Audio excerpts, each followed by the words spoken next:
The floor is given to the moderator, We are Alexandra giving the floor Antonov. to moderator Alexander Antonov, Chief Architect, NIP, City Planning, Moscow Oblast Planners Association. Good afternoon, dear friends. Happy to greet you at this roundtable discussion. Intensification of urban space use. We are going to discuss a dilemma today that is often an issue for the Russian cities, how to develop an intensive or extensive way.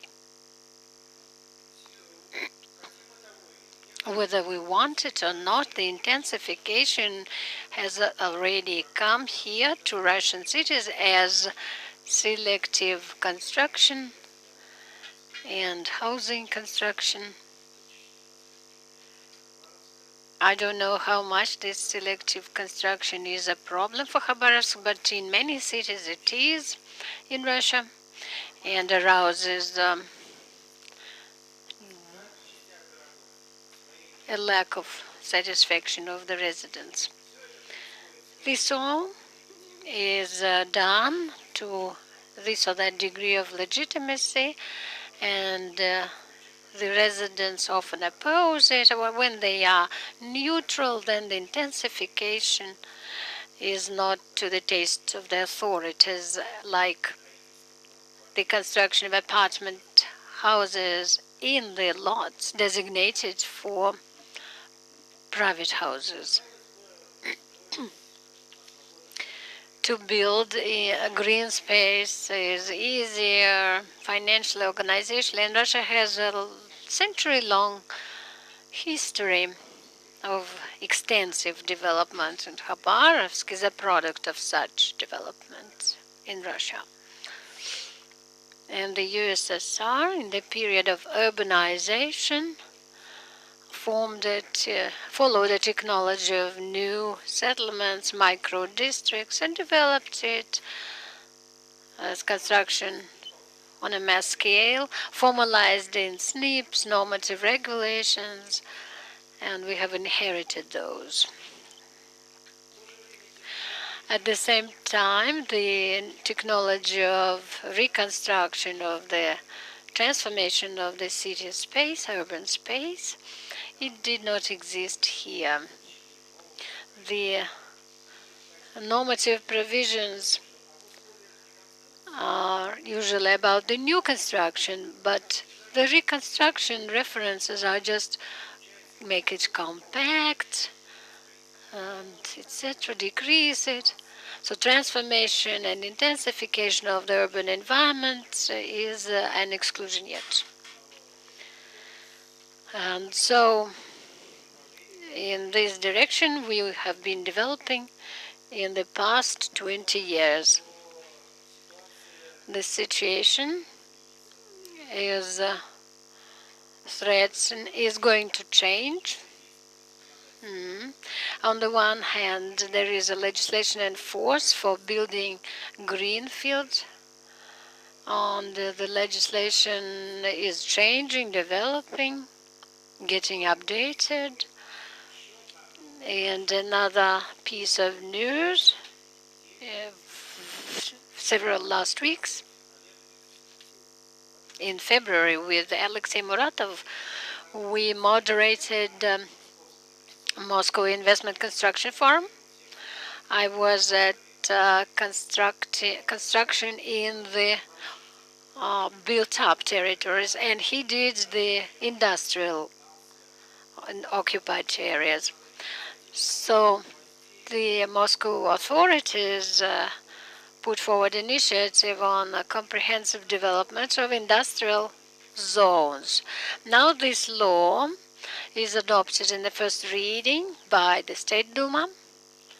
It is named the particulars on regulating some legal relations in connection with comprehensive construction development of the industrial zones. It will be ready by the end of the year. So redevelopment of industrial areas will be easier. Also, naturally, the current methods do not help. The current legislative tools don't help much in redeveloping the central parts of cities and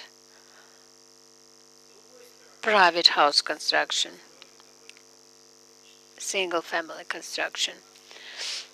Our cities now have a high grade of decayed housing. In 10-15 years, it will be tens of percentage. In 5-20 years, the 5-floor houses will be dilapidated. It's not the reconstruction of separate buildings, but on our lifespan, we shall face that. Now, when most we are dealing with integral development, green space development in construction, the Ministry for Construction is awarding for it. Now it is time to think of changing to another paradigm of redeveloping these existing areas. Why so long about it? I think these technologies of transformation we shall discuss, and it is perhaps one of the first discussions of the kind in the Russian Federation, and it is in Khabarovsk. We are here. That is an innovative technology for us. Strange though, the advanced development for the Far East we are planning is connected with introducing innovative redevelopment technologies to be transferred to the other regions of Russia. Now I shall introduce the speakers.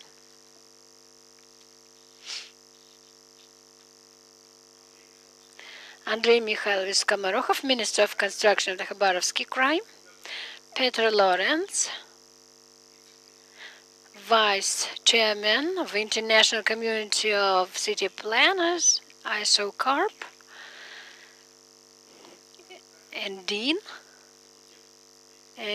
of City Planning of Gdansk University.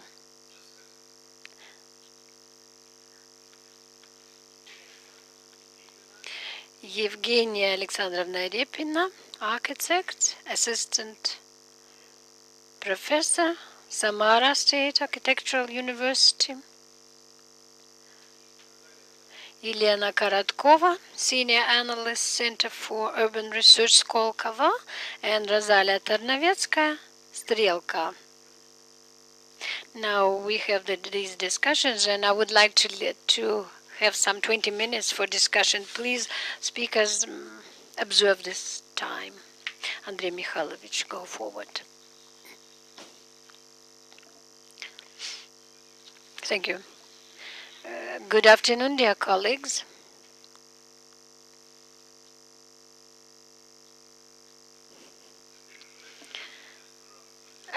Accelerated advanced development of the APR against the world indicators enhances the capacity of the forest in general and the Khabarovsky Krai in particular, and identifies their role in the strategic future of Russia. The Far East development is among the priorities for Russia for the coming few years. Funding of the in-code large-scale infrastructure projects reflected in the new tools of regional development. The Khabarovsky Krai, as an important part of the region, will become an area of intense growth. For securing the planned housing construction, the Krai government adopted the state program in April 2014 with a detailed target list of prospective areas for integral developments. The overall area is 1,500 hectares, enabling us to build 5.8 million square meters housing floor space. The major housing construction is carried out in Khabarovsk municipal rayon.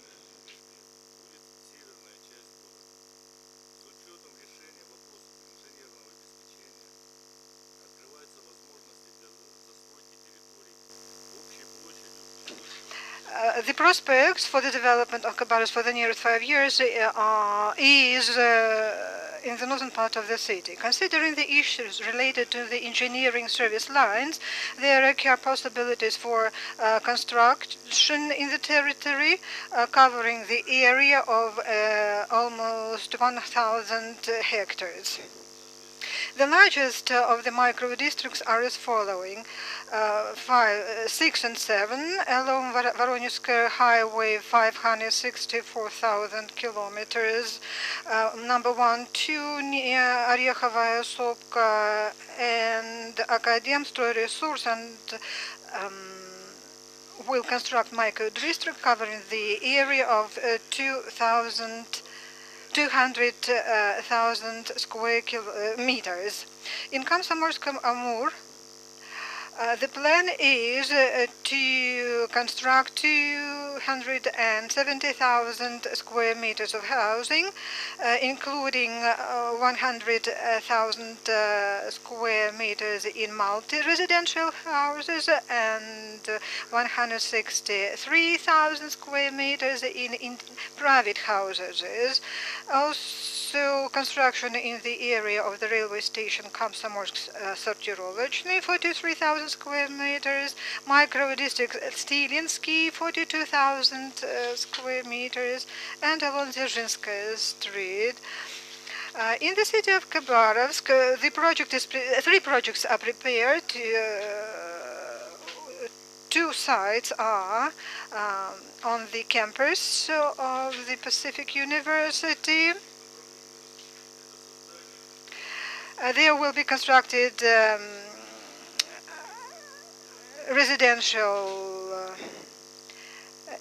it will be a residential territory, and there will be houses for lecturers.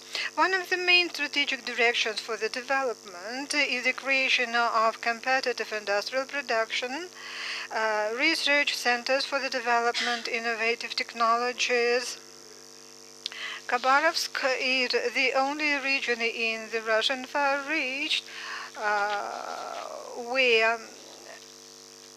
where industry, processing industry, transport and communication are the recipients of advanced technologies. Industrial enterprises of the city are concentrated mainly in two districts, industrial and железнодорожный railway. On the territory adjacent to the Amur River, there is located the plant Dal Diesel, and in the central district there is the plant Dal Energomash. As of now, industrial districts are practically in place. At the stage of development is only the industrial district in the northern part of the territory of the city. Here is the prospect for constructing industrial enterprises to move most of them from the central district. Some of those enterprises are located in specially designated industrial grounds. There is a plan to move industrial enterprises from the central district of the city, such as Dal Energomash, and the plan is to construct the industrial park to locate here this plant. Industrial enterprises will be moved from the central district into Krasnoflodsky district of the city to occupy the vacant territories. As of now, in Khabarovsk district, there is a tendency to locate industrial enterprises nearby industrial districts of Khabarovsk itself. It allows to make use of the available transport and engineering service lines of the city. Hence, the development of these enterprises, their development can be considered as a single project. The Far East of Russia should become the territory of intense development thanks to the development of the territories whose development should be on special conditions. These are special economic zones: Советская гавань, Amur in Khabarovsk, Parus in Komsomolsk on Amur. The prospect is to construct the economic zone on Большой Уссурийский Island because thanks to the vicinity of China, it is one of the main factors for the development of the Russian Far East. Interest towards the development of Большой Уссурийский project, one island, two countries, as well as the construction of the checkup point to cross the state border, is conditioned by the possibility of cross-border cooperation in the sphere of trade, tourism, ecotourism, and others. The concept for the development of the Russian part of the island, developed by the Ministry for the Development of the Far East and Khabarovsk Krai government, is now in the stage of approval by the central government. The concept stipulates the construction of the center, business center, research center, institutes of the Amur River, international summer camps for children from Russia and Asia-Pacific region countries, and tourism as well. As well, there will be developed agriculture as it's been developed here historically. In April, the government of the Krai submitted an application to construct a checkpoint as part of the Russian-Chinese cooperation on the island. In order to start the construction, it's necessary to construct protective dams, considering the disaster of 2013. The construction of dams will make it possible to establish the checkup point. The Chinese side also plans to develop ecotourism, recreation, entertainment, exhibitions, and other types of cultural relations. As of now, between our two countries, negotiations are going on the construction of hydraulic facilities without negative impact on the river. And by way of conclusion, I would like to say that Khabarovsk and Komsomolsk on Amur today, following the policy of intensive development of the territory. Thank you, Andrei Mikhailovich, primarily that you were just within 10 minutes, as it is stipulated by the agenda, but still, I think that Khabarovsk representatives are very fond of speaking about new projects on barren land. What about what is the balance between projects from scratch and projects for reconstruction of industrial enterprises and construction of new housing? 50-50, the answer was. Our next speaker is Peter Lawrence.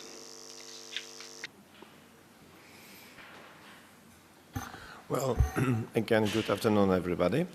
Today I'll try to give a couple of words about reconstruction tools for post-socialism era cities. That's actually what I was asked to do, but with the special focus on the so-called micro-rayon type of district. So basically speaking about a kind of large-scale housing estates, which, as we know, in many countries around our part of the world, they are constructed, but it's not only our part of the world. Actually, they have been constructed in many different areas as well. And basically anywhere we go around the world, we can find this type of development originating from the 60s and 70s, although of course there was different type of approach to building them and so on, but they are there. Before I start, I would like to introduce myself. As Alexander already mentioned, I'm representing, first of all, ISOCARP, which is International Society of City and Regional Planners. But in my normal professional life, I work at the Gdańsk University of Technology, Faculty of Architecture from Poland. So that's what I do. And as I said, I will focus on the areas of the so-called panel micro-district buildings. Here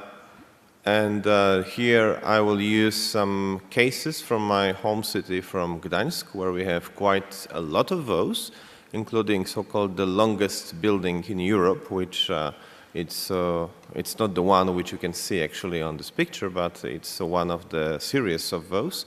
Actually, the story goes, you can go from one end to another by bus, and there is one stop in between, actually. And the joke is that actually two guys who were designing them, they were competing who is going to design the longer one. So that basically shows a kind of approach to the construction of those. The idea was to have as many flats as possible, which was justified by the housing shortage in the 1960s and 1970s. But not necessarily produce the highest quality of urban space.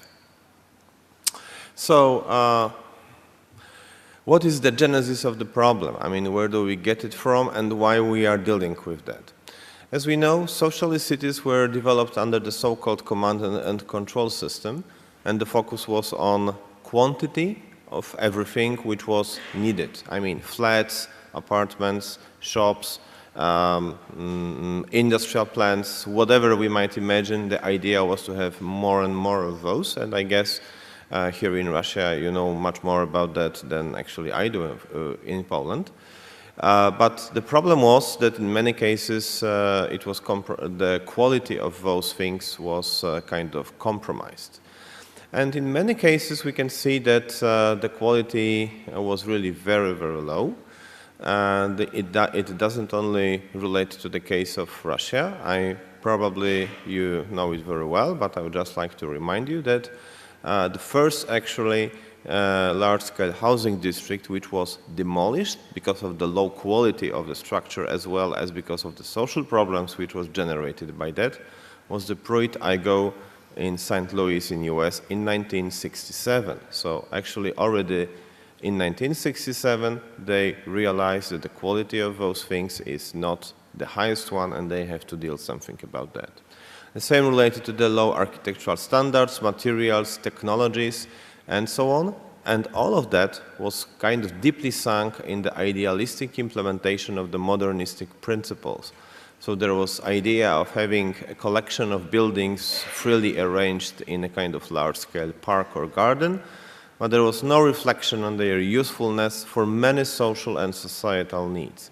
Basically, a person or a family was like an ant who was supposed to live in those things and not really a part of the game for planning and so on. So that's why when we look at the models and drawings from that time, we can easily see that it's a kind of free arrangement of various forms around some areas. These are again cases from my home city, which actually show that there is no human here, there is no person, there is nobody who is actually supposed to be a partner for this kind of the development in here. So, at the moment, our post-socialist cities are suffering from a number of different problems, and they are associated with economic transformation, with the liberal model of development, with the social decline, with the demographic decline, and with a number of different issues. And many of those problems are mostly visible within the housing areas, especially in the areas of the so-called panel districts or the micro-rayon areas. But also in some cities we can observe these problems in the historic centers. And there are many types of degradation which are associated with these sites. What is interesting is that not necessarily this is the material degradation, which means many of those houses and districts are still in a pretty good material shape, But the problem is that there is social degradation and there is so-called moral degradation, which has nothing to do with the public morality, but has a lot to do with a very bad image of those. Simply speaking, nobody who has any money and any common sense wants to move in there unless it is really necessary, unless it is really happening. And of course, there were different stages in development of that. I mean, moving from the bottom left of this slide, you can actually see, first of all, that there was a growing amount of those flats with no respect to the social infrastructure and anything else but amount of flats. Later on arrived proper infrastructure, especially transportation infrastructure.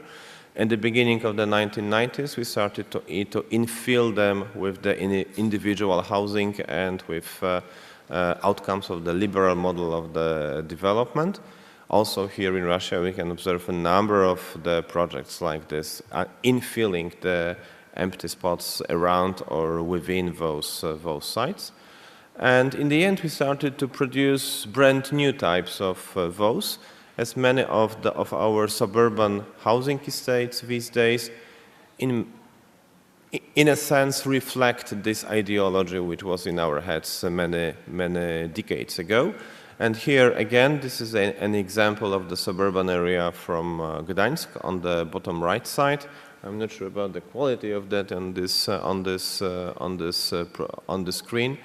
But as you could probably see, it's basically a kind of large-scale dispersion of land that basically justifies why probably in Poland we have a higher amount of kind of heavy utility cars per person than actually you have here in Russia. So that is kind of justification for that. So the question is, of course, how to deal with those housing districts from the 1960s and 1970s, and how to make them part of the cities, especially that it's not so easy to just demolish them and get rid of them. We are not that fortunate as they were in St. Louis in 1967, where all of that project, first of all, was public and it was very easy to actually transform it. And secondly, there was not so much population left over there. So first of all, we have to realize that these are the living parts of our cities and they will remain the living parts of our cities. So we have to better get used to this idea. And also, it is better that we actually start to think how to deal with those problems. And at the very beginning, before I actually go to the solutions, we have to realize that every case is different. I mean, there are no universal template, ready-made solutions for this issue, although there are some general tips, so to speak, about how we can deal with those things. So first of all, since these sites were very much unified with many empty areas in between, which were not so much developed, basically you can infill the existing structure with the new stock and create the mix of offer, the mix of uses, a mix of tenants, a mix of people who are basically living there. And it's actually very good to demonstrate how it works on a kind of living example when it really speaks to the rest of the people. Then, to improve the quality of public and commercial services and infrastructure, that's very, very important issue, because that actually allows to make them fully connected to the rest of the city.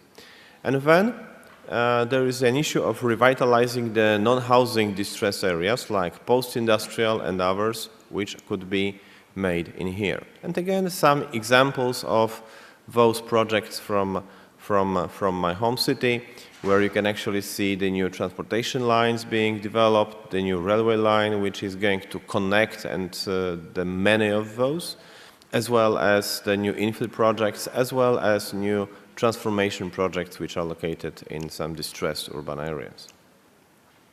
And finally, how to make it. Within our profession, we are kind of happy to discuss the form of those things, and we are happy to discuss architecture, but this is not, unfortunately, this is not the key part. The key part is how to make it financially and from the organization point of view. So first of all, we have to keep the public sector. It means municipalities, governors, governments, and whoever is in the public sector active and interested in this issue. Secondly, we have to create opportunities for the private sector, as within the public sector or within the public budget, we will for sure not have enough money for all of that. And we have to plan it. We have to plan it far in advance. And then we have to make a kind of strategic decision, either to privatize everything or to keep it 100% public. If you just do a little bit of everything, then you end up like with a Russian salad, where there is everything, but can you really detect what is what? I mean, it's really hard to find it, okay? And we have to realize that once we have the privatization, this is basically shifting the effort into the hands of the private sector. And there is nothing wrong about that, but it's just one of the strategies. But when you keep it public, then it allows comprehensive intervention using public money. And finally, this very, very important thing, very much underestimated and very much underused in these projects, is that we have to involve citizens. Each and every of the tenants, each and every of the little owners of the little flat has some money to invest in it. And once you provide a kind of framework for that, you will be surprised how much money will be accumulated and how much money may be used in order to actually make these things together. So you have to provide a kind of framework, you have to provide infrastructure, you have to plan it. And in conclusion, this is actually much bigger than an architectural problem, and we have to realize that. As we have a tendency to think in terms of the architecture or urban planning assignment, in Russian it is called techniczeskaya zadача. Well, this is not that, okay? It goes far more than actually this technical assignment. It actually requires careful consideration of all issues, intervention concepts, as well as what tools and instruments of intervention are available. That includes financing, that includes management, that includes public-private partnership, as some of our colleagues have been speaking about this earlier today. That all is very important part of the whole thing. And finally, we cannot forget that there are not only two partners in the process, which means not only public sector and the private sector, but there is very important third partner, which is very much overlooked and underestimated, which is the group of the citizens of those estates, who are first of all our partners in the decision-making process about that, but secondly, their money and their effort can be mobilized in order to make a real change. Thank you very much. Thank you, Peter.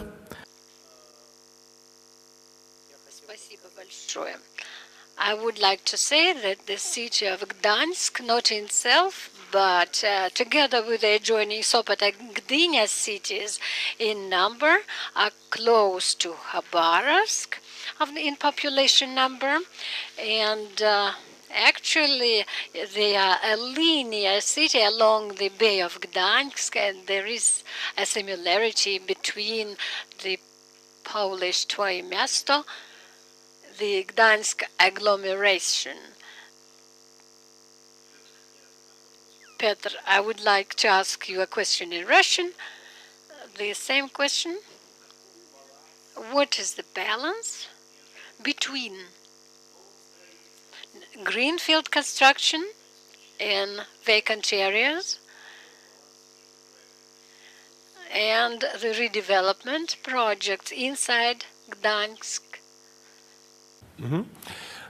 Well, this is actually a very interesting question, because a couple of years ago, the majority of the investment, like 80 or 90%, they were on the greenfield areas.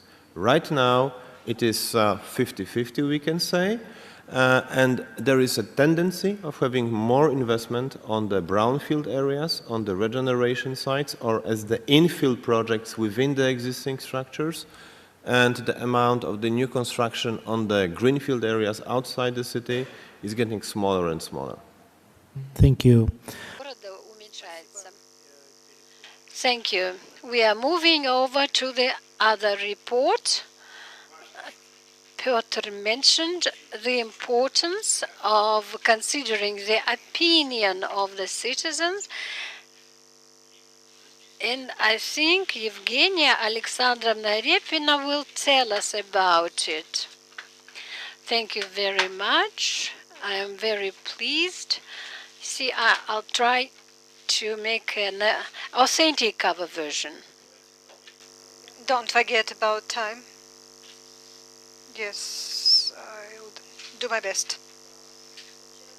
Yesterday, together with Rosalia, we traveled in the city for a couple of hours, and obviously city problems like if we take Samara and Khabarovsk, they're very similar.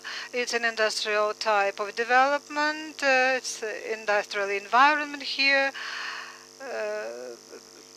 and the environment where no urban life, there is no mixed use of the urban space, not mentioning labor immigrants, people who are looking for new opportunities as well as for everyday necessary things. Speaking about post-industrial economy, a real city, in this respect, I want to show you the picture of Samara, and I think it is very, very typical for many cities. Three types of environment: historical, yellow, private housing, and most of the area is micro districts. And here in this picture is a picture of a historical part, a downtown area. You see marginals live here. But in this table, we show that this type of environment, the different, very different, and we call named micro district as a pseudo city. And here we singled out the downtown area because it is characterized by multifunctionality, stability, security, consolidation of resources, transport balance. It's been developed for a long time and it acquired different characteristics and features during the evolvement. That's why it is characterized now as stable. It's been developed harmonically by stages. Moreover, its downtown area is always unique in every place. Originally, it was very typical for the 19th century, but during its development, it acquired a new image. It has individuality, but in any case, any downtown area combines various functions. It is well known. And these unique characteristics in Samara has its own characteristics. Why not to use this potential as well as for attracting tourists? And it's been mentioned already. And for the cities when there is no downtown area historical center, this model can become a very interesting example to follow. Look at this schematic presentation. The historical part is a kind of a laboratory. We call it a laboratory of normal urban development, which can be applied to much larger territory, which is degrading as of now. Yes, infrastructure is degrading, and very soon it will need rehabilitation, reconstruction. In reality, the opposite thing is happening. Micro districts expand onto the historical center of the city, downtown area. And here, this picture shows it. It's one of the ways of development. And here, the schematic pictures shows a kind of paradox. An opinion is multi-level construction allows to intensively use the territory. In St. Petersburg, the intensity of construction is similar. The number of square meters is the same in this and that place that the lady showed. In Samara, there is a potential for making construction more dense, to use territory in a more efficient way. A project has been developed to intensify the use of the territory. And in this respect, we show the different types of city block construction can form a real image of the city, image of particular street, and allows to develop efficiently the territory, the urban territory. And in this case, Samara will acquire its own specific characteristics. In Samara, still two, so to speak, worlds coexist, modern world and old world. And in this picture you can see it. And here we show you the example how to combine these two types of urban sphere, how to combine the existence of very old buildings and new structures, and how to help people to restore their right to residential areas, old ones as well. The concept has been developed already. If it is of interest, I can share it with you, but in essence, people who have the status of marginals, so they have to stay in the city. They have a very high potential to live in denser groups in this territory, and of course people should become owners of houses.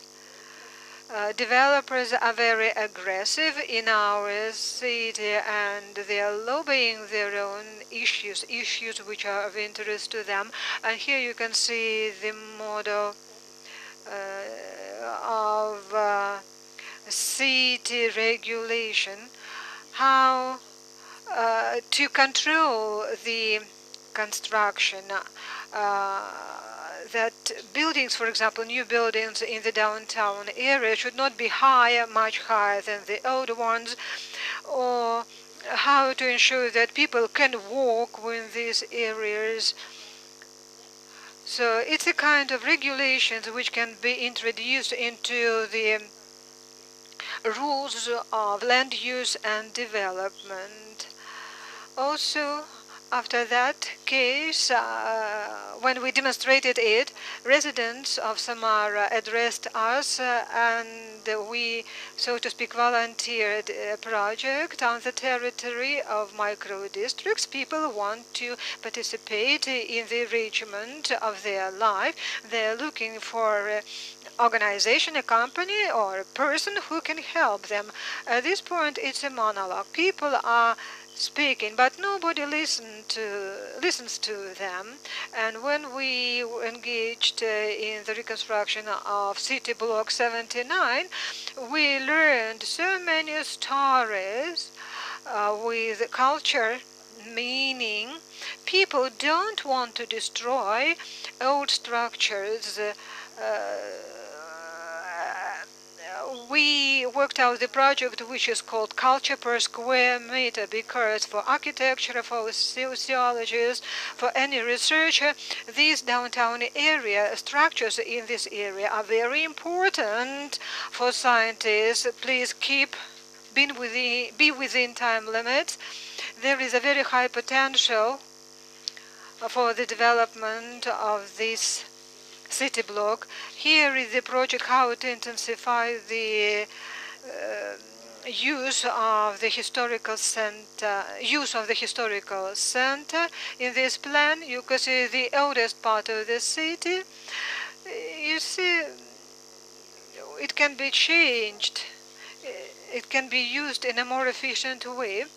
The thing is that characteristics which are peculiar to a city, they are in place.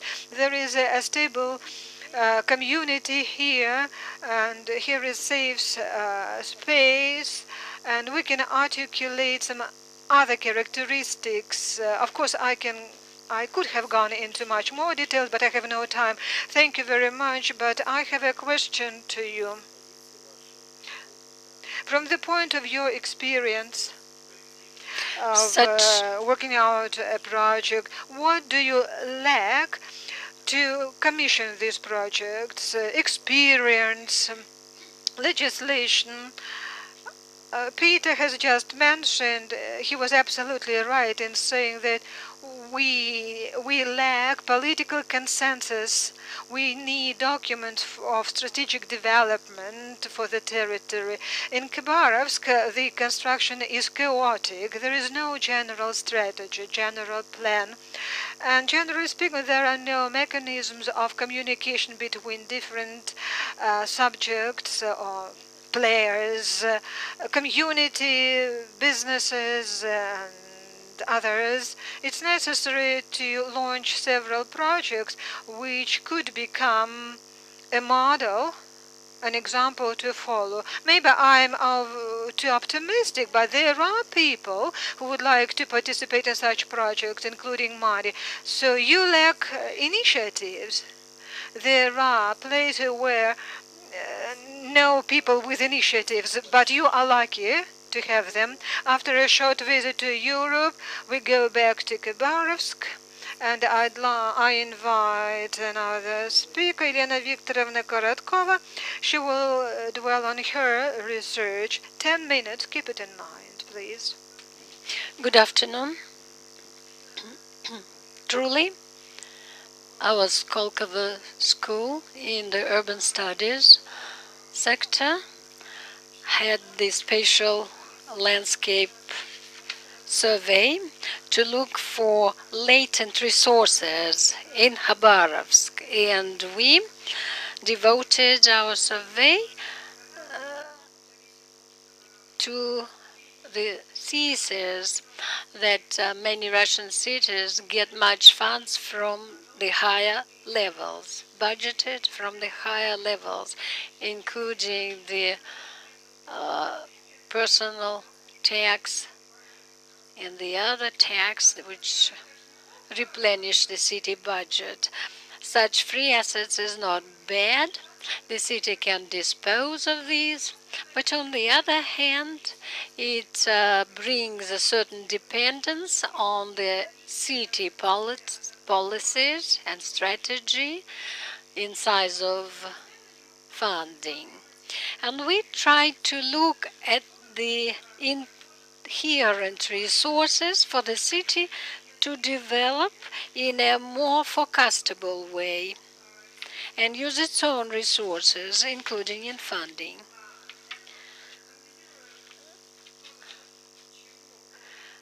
Analyzing what the city lives on from its own funding, we saw these two cubes below are land tenure, land lease, and land tax. And our survey shows that in the last 6 years, the share of these two payments into the city revenues is growing steadily. So the city, not so fast maybe, not in a good volume, but still rely on its own resources as a land base. Nevertheless, owned land resources is a basis for sustainable economy. And it was complicated in the recent years by the fact the lands were not well surveyed. Unsurveyed lands were in the property of the Krai, Khabarovsky Krai. So we looked at the tenders for land plots in the past 4 years.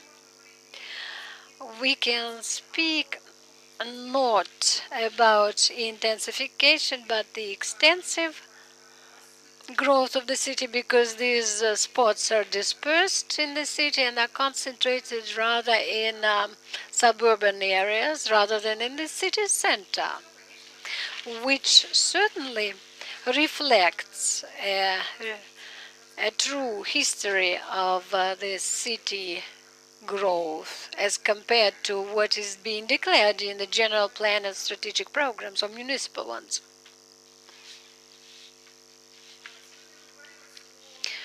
We mentioned today already about the built-up areas. We tried to analyze those, considering also owned resources. These red spots are under the program, specific program for their development. They can be offered for tenders, so the developers will build there according to the program. And we took one of such projects and tried to survey the environment for the developer. What will the developer be allowed to do there after the developer removes the decayed housing? This is the regime now prescribed for one of such projects. It turned out that the developer can build anything there, starting from the administrative building down to healthcare facilities, and also an apartment house.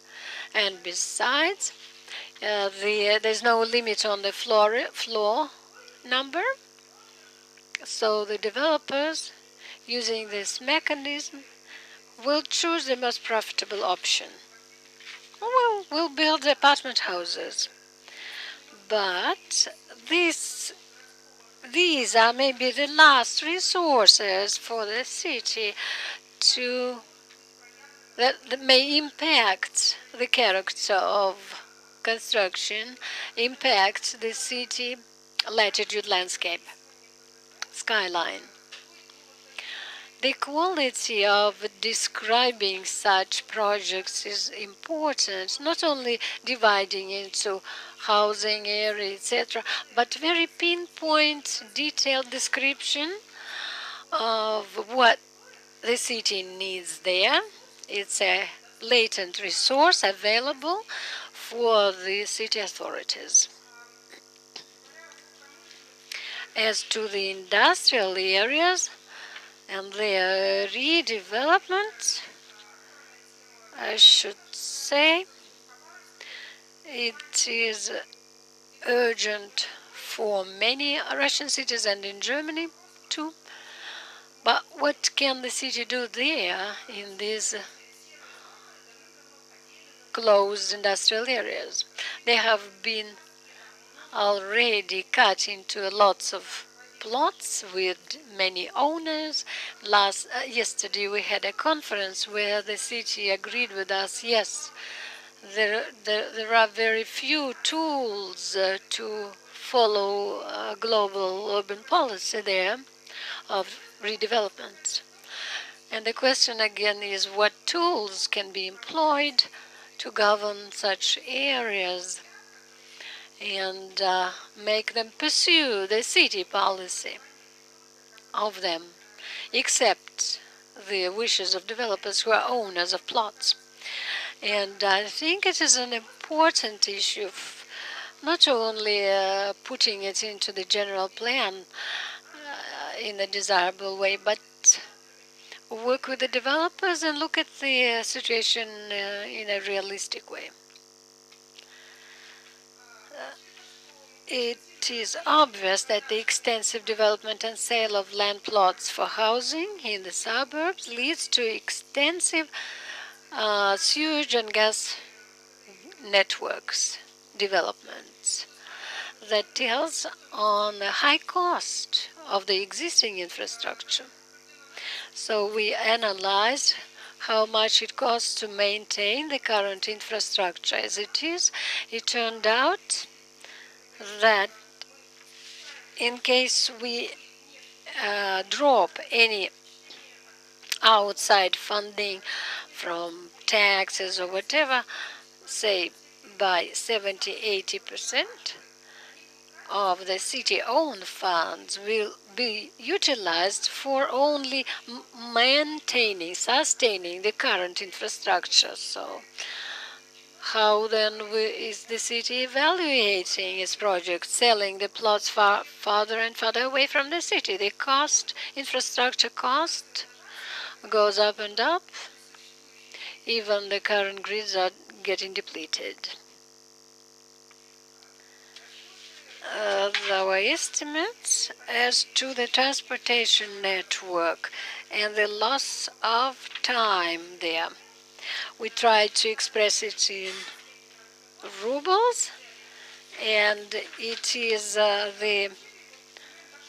we took the average wages. It is 1.5 billion rubles spent a year for jams by the citizens. From the monthly income, about 2 billion rubles a year is funding of the infrastructure. So how much does the city resolve the transportation tasks? Understanding it will increase or decrease the city and residents' costs, being in jams or just cutting down that jam time. As to intensification itself, to our mind, the intensification is a controlled, dense building up. We made a theory of our conclusions and say that there are two extremes in uncontrollable building up. It is infill construction of tall buildings or city-suburban micro-district construction of tall buildings. So dense construction, it may be called intensification, but it is under control, should be controlled by different tools when the city expresses its will, harmonizing the urban environment. Our conclusions are, when we started it, we expected to find hidden, latent resources like new plots, new approaches to the territories. But the latent resources are not the areas because they are available and seen, but it is the knowledge of the city about itself. The statistics leaves much to be desired. Moreover, another resource is proactive position of the city in getting revenues from using its territory under such difficult economic conditions. It is very important for the city to use its resources in a rational way, to control its usage.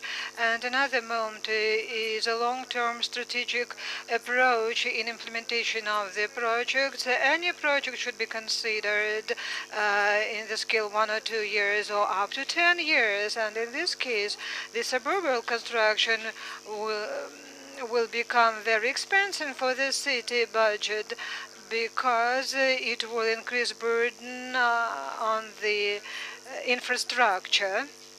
And the use of the regulatory tools in a better way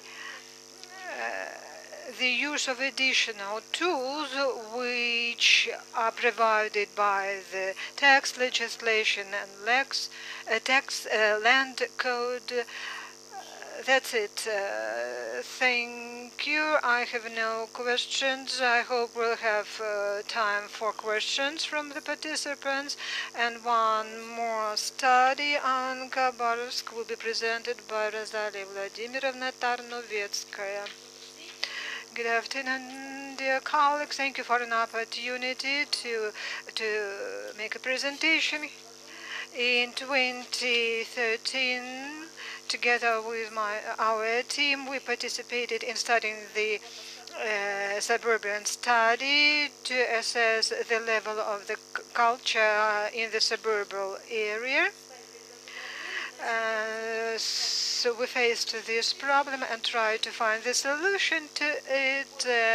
And in looking for solutions, we came to the conclusion that we'll consider culture in anthropological paradigm as a set of cultural and social skills of a certain community living in a particular territory and its impact on the development of this community with skills. What skill? Cash machine. We all know how to use it. So, and this skill allows us to have a different level living standards because in this case we don't have problems which people had in the past, financial problems. As for then, we decided to obtain information on the number of different functions of household services available in the suburbs of the city. Are those functions which can be used by any residents in case of necessity, and to assess their availability, their quality, and to understand how people live in this area. The purpose of our study to assess the quality of the territory from the point of how comfortable is the territory for people, and to see how people, how much money, how much time people spend on achieving their everyday goals. And also this information will give us the information to intensify the use of the city territory, or what kind of functions are to be added to improve the lifestyle of people in this territory, to improve the urban area in this part of the city, and also it gives us a rough understanding of the cost of real estate in this part of the city.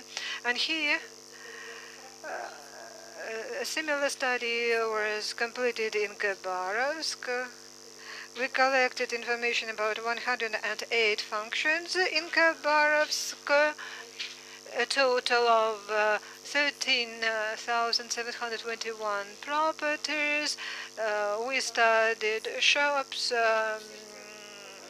parking, and all other things which are an integral part of urban life.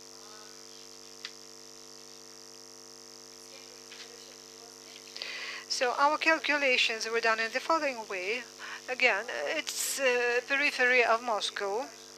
We calculated the density of the area by different types of functions. For example, walking distance.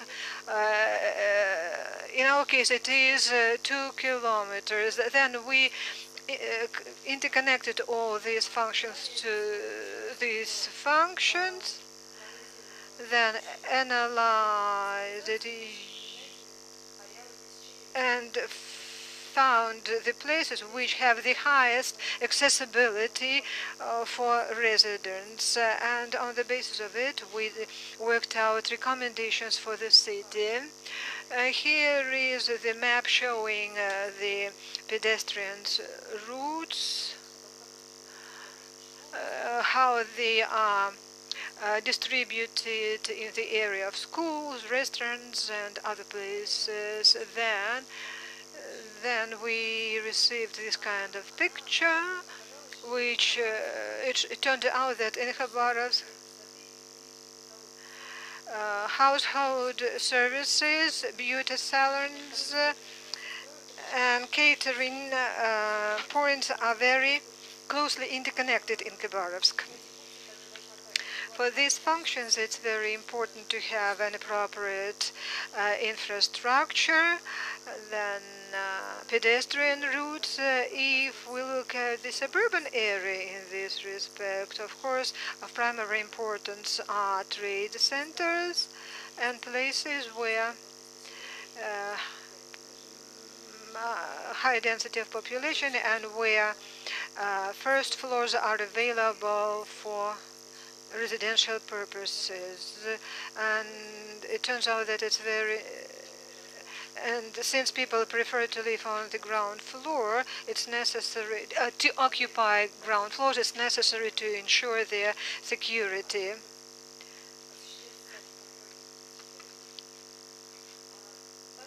Also, we found the relationship between this sale of cars and entertainment centers. They are located usually in former industrial zones. The quality of the environment is rather poor, and of course, road network is poorly developed. But since roads are available here, they have an opportunity to drive there. We also found the interconnection between libraries, schools, and clinics, which were developed during the USSR time. They were the centers of old micro-districts, so they can function irrespective of the users, and they live, so to speak, within themselves, irrespective of the city. It turned out that cemetery, funeral services, cemeteries and schools of the arts in Khabarovsk are also interconnected, a very surprising finding. And as a result, we worked out this kind of picture of functional saturation based on a walking distance. Here we can single out the following. In Khabarovsk, Karl Marx Street and the territory adjacent to the Amur River, they are of priority for the development, as well as routes which are directed to the airport. Of course,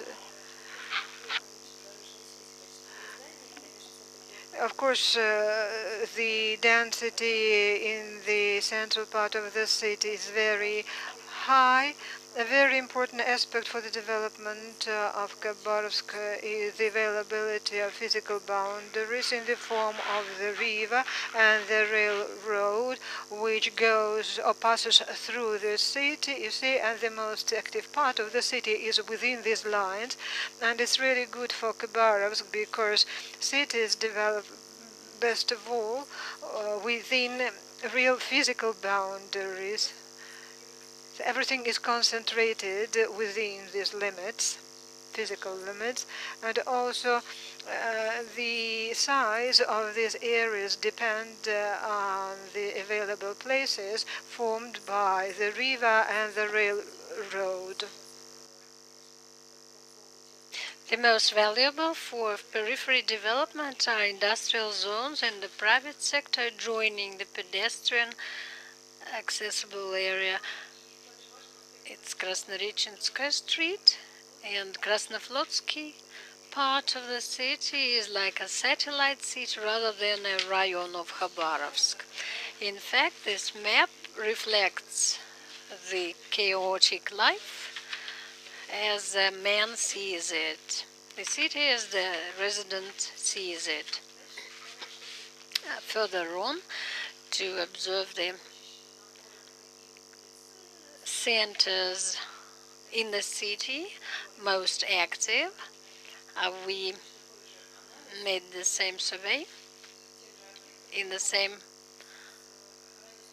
facilities surveyed as before, in the axis, in the radius along 500 meters, and the city center turned out the most saturated as a functional center. Another is Suvorov Street. Here the second city part is being formed thanks to a high high concentration of road network and housing. And besides, the planning factor here is dependent on two plants, the Amur cable plant and the shipyard from the Soviet period. In the northern part, there are also some centers of functionality, varying functionality with good along Tikhookyanskaya Street. And we also found out that the quality environment from the Soviet period and Stalin period is also becoming a sponge, feeding on the city life in Rudnev and Boyko-Pavlov Street and Kirovsky Rayon. They have a concentration of functions thanks to the quality of the environment present. In general recommendations, how to develop the city, we think it should be developed, continue developing along the two axes, along the Amur River and Kalmak Street. The new construction shall be concentrated between the railway and the Amur River, and continue developing them, but keep the road network and improve it instead of destroying it. Develop the Krasnoflotsky Rayon as an independent center and keep up the current centers. Thank you. Before discussion, I will say a couple of words. I certainly didn't do that survey, but preparing for the roundtable, I studied the materials of the general plan in Khabarovsk, and I would stress its controversy. On the one hand, the authors of the general plan, state vast industrial areas, storage facilities, over 4,000 hectares, but in the city economy, according to that plan, the industrial production doesn't take that much share.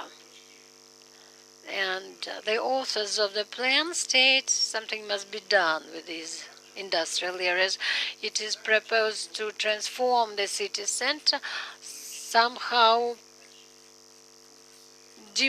destroying its housing function and intensifying the public functions. It seems strange, but that follows the general Russian tendency of spreading and individual private family construction and private estate construction.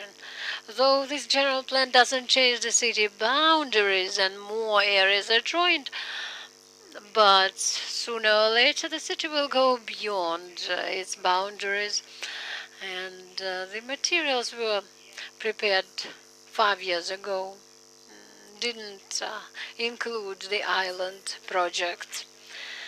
So the general plan proposals are typical for Russia.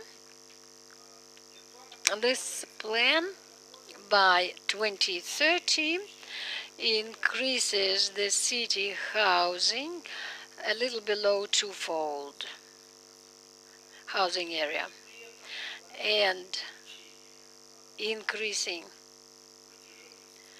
the length of streets and roads by 2.5 times to 2400. So in the past 5 years, Khabarovsk has already outperformed those targets by the number of the population, by the rate of housing construction, and the streets and roads it had to build by 50 kilometers a year. It's a rhetorical question. I also prepared a presentation, and you will excuse me, I hope the authors, the previous speakers will excuse me. How Khabarovsk should develop? That is the question. This way or that way?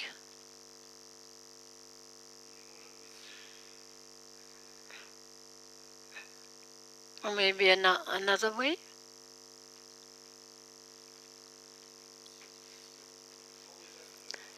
Maybe towards greenfield construction? Extensive growth? Or intensive development? Or a balance of the two and an attempt to combine the proposals and intensifications. But the main question is, are there enough funds for the extensive and intense development? So that I would like to put forward for discussion to the audience here. The round table participants are welcome. Mr. Selimenev, Khabarovsk. I would say nothing extraordinary is happening in Khabarovsk. If you compare to the other Russian cities, there are tall new buildings, and there are infield and centers built. The same in Komsomolsk. Maybe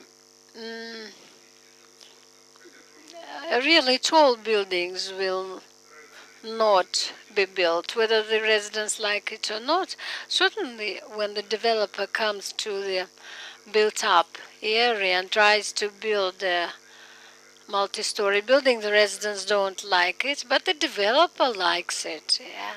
And the construction industry likes it, and that is no exception for Khabarovsk. Long ago, Khabarovsk has been following the strategy of built-up territories. For example, Stroitel micro-district was emerged after that theory, and all the private estates were removed, and the people were happy. In your presentation, you showed towards the southern direction, southeastern direction, the city is growing. A critical remark was when she made a report on the Большой Уссурийский Island. From your viewpoint, we should find out whether it is intensive or extensive. And now to put it into the current agenda. On the other hand, first we shall have to describe the engineering side of Большой Уссурийский, and that's comparable to the whole city center construction effort. The topic is very burning concerning the flooded areas 2 years ago. Now we are building dams so that we do not drop the areas, but on the contrary, continue constructing there. What is understood as quality urban environment? Primarily, I think it is the quality of housing, which been discussed today, whether the construction has a high quality or not. Of course, it depends on building materials and quality of construction as a whole. One of the major roles is played by the quality of social services, transport services, and the availability of engineering service lines. And of course, it will raise the living standards. Of course, what is being said today is the necessity to develop road networks. It's a problem of big cities. For us, transportation is a key issue for today. It's very important. It's the problem of tomorrow already. It will be impossible to construct anything if there are no roads and if there is no service lines. Even we can't connect what's been constructed already. Even there are roads in place, but there are no engineering service lines. We won't be able to change the situation, whether it is in the center of the city or in the suburbs. And of course, what has been discussed today is drivers, where and what to develop. Yes, we see that there is an attempt to attract investments and to be more active in the process of urbanization. For example, in Khabarovsk, yes, it is, but for Komsomolsk, it's a normal way for developing. Yes, it's our new way of de-urbanization here in Khabarovsk, because only today we will be able to concentrate all resources in one place to achieve our major goal. Thank you. Who else? Any other comments? I'd like to draw your attention to the fact that today, under present conditions, we must, out of the number of variants available today, to choose those 20% which will bring 80% of benefits in the direct meaning of the word, which are projects which are efficient, or solutions which are most efficient for the particular place which is called Khabarovsk. And in this plan, in this respect, I think we should look for mechanisms to combine all four components: power, authorities, business, professionals, and residents. So if we manage to find those, succeed in finding those mechanisms, if we coordinate all four, not 3 or 2, all four, it might be, for example, it may be profitable for business or the authorities, but not for residents. But when all four components reach consensus, we will be able to find those 20% which will eventually give us 80% of benefit. Please, one more. 2 more, and that Anatoly Redkin. I'm an architect. Practicing architect. I work in Khabarovsk. I'd like to draw your attention to the attractiveness of Khabarovsk from the point of view of regulatory basis, which is available today. The fact that big territories are used for development, it's a good tendency. There are a lot of very, very shabby constructions which are to be reconstructed or removed. But what kind of problems we come across? First of all, is the coefficient of construction. We have our regulations in this respect, and it frightens to some extent investors. 40% for the central zone is just unthinkable, but we try to be within these 40%. A very good wish to see a city garden with 40% of construction. It's very difficult to achieve it, to be within these limits. With respect to intensity, effective use of the territory, first of all, again, it's a coefficient of construction, the number of square meters, the number of housing construction per square meter. Actually, the task is, the land is very expensive. We try to use 20 square meters per hectare of construction territory, and it's a minimum, and it's a kind of art to work within these limits. Even we do not consider the number of floors, whether it is a tall building or not. Again, we are to think about parking lots in Khabarovsk, 75% per the number of flats in the city. And the tendency is one-room apartment. As a result, we have just a multitude of apartments, and as a result, a huge number of cars. So the question is where to park those cars. So it's an urgent problem of today, which also hinders the development of the territory. We need to remove actually parking lots in the downtown area. Well, 300 vehicles are prohibited to be located in one place, and we can't follow this regulation. The coefficient of construction should be increased.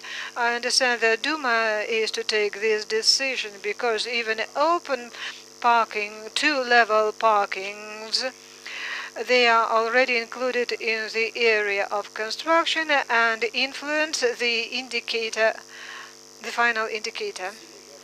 That's all. Two more comments. So your suggestion is necessary to reconsider municipal regulatory construction regulatory norms. Yes. The other thing, I think we should not measure the intensity of using the territory. We should not measure the intensity of using the territory by square meters. The intensity of using the city park might be much higher than Hamburg Hafen City, for example. 30,000 people per hectare. Probably we will be asked to leave the place. No, nobody is asking us to leave the place. Okay, Rosalia, please, you are given an opportunity. So you touched upon the problem of parking. It occurs in those cases when you plan construct a city in which a lot of vehicles will be used. Probably the city should be developed in such a way when people are forced to leave their cars at home, for them not to have the idea of using cars. Probably it's necessary to construct micro-districts in such a manner when everything is within walking distance. For example, in the central part of the city, of course, people can do, because density of construction is very high, there are a lot of different functions available in the central part. People are able to find job not far away from the place where they live. Of course, there is no need for them to use a car. So everything depends on the manner of developing the city. Of course, it's a very, very serious problem. We can talk endlessly. Probably the question of parking issue is very good to consider under conditions of crisis. Okay, a very short comment. When we speak about the intensification, more intense use of the territory, we use the term coefficient of construction or index of construction, but it is not relevant, I think, in this case. I think density should be given. we should speak about the density of population, density of construction, and the loose structure of former Soviet citizens. It hinders its economic development as such. Nobody has ever assessed the damage caused by this idea of free planning, and primarily it affected the economy because it does not create conditions for developing SMEs. It does not create livable environment. So the question is how, having such a loose structure of the city and considering plans for the development of the city, how to correlate these things. It's possible to construct many tall buildings, but the structure is such that it will fail to create a necessary urban environment. About construction in the city center, many tall buildings appear and many apartments remain vacant because not many people can buy them. The quality of building up from the viewpoint of a resident, not in trees, not in benches, but a question to the people who are responsible for planning and architecture. Did anyone measure the level of emotions a resident gets from living in a certain area? What does that resident receive? Yes, 3 weeks ago, I heard a presentation, Kaiserslautern University, who is studying the emotions of a resident while moving around the city with all sensors on the person, on a cyclist. Europeans are testing Alexandria city, Egyptians are testing another place. Yes, there are technical opportunities for measuring the emotional state of a resident. Mostly negative they are. Winding up this roundtable discussion, I would like to smoothly go to another thought. You heard about interesting research. Going back to the conference I mentioned, I developed an idea after the previous conference that in planning in Europe is being changed, and maybe it will also change here, though it is rigid. There is a customer, there is a contract, there are works, but such commercial companies will find it more difficult to work in the future. And in Europe, the variety of tasks of studying the city is being vested with the university community, the academic community. They can integrate all the 4 subsystems of a city, the social environment, as an independent platform for such surveys. And I think our roundtable only put forward such issues, didn't solve any, but I wish the university here, and Piotr may also add, the university will progress that way. I wish the Khabarovsk University to develop that way, because the visitors from Moscow, St. Petersburg, or other wonderful cities of the Russian Federation. I can just comment briefly on that, what actually was mentioned here. Maybe you are not aware of that, but actually since last municipal elections in Poland, which took place last November, we have since half a year or since like 8 months, the huge debate in Poland about the mode of the municipal development. And we started to face a very severe opposition, so to speak, this kind of traditional way of development, which was proposed by the municipalities, by the municipal planners. And most of those, most of this opposition, so to speak, came from the citizens themselves. They suddenly started to question, we don't want a new road, we don't want a new something going across our neighborhood, we don't want this, we don't want that, we want this, we want that, and so on. And that's going to change kind of dramatically the way about planning our cities in our cultural area, okay?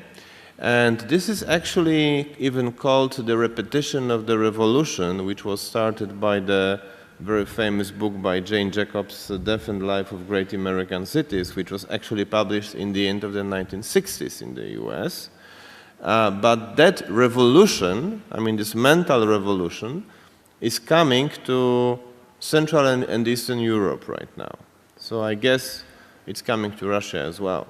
And I think that our cities in our part of the world will also have to face it and will also have to cope with it.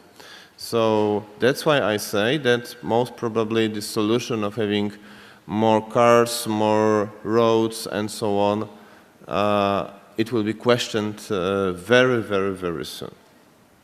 So we have to get ready for that. Mentally also we have to get ready for that. It's coming. Thank you, Peter. 2 months ago in Omsk, I turned to one official who said the longer we live, the fewer questions will be in the authority of the municipal officers. It will be more public authority. Thank you.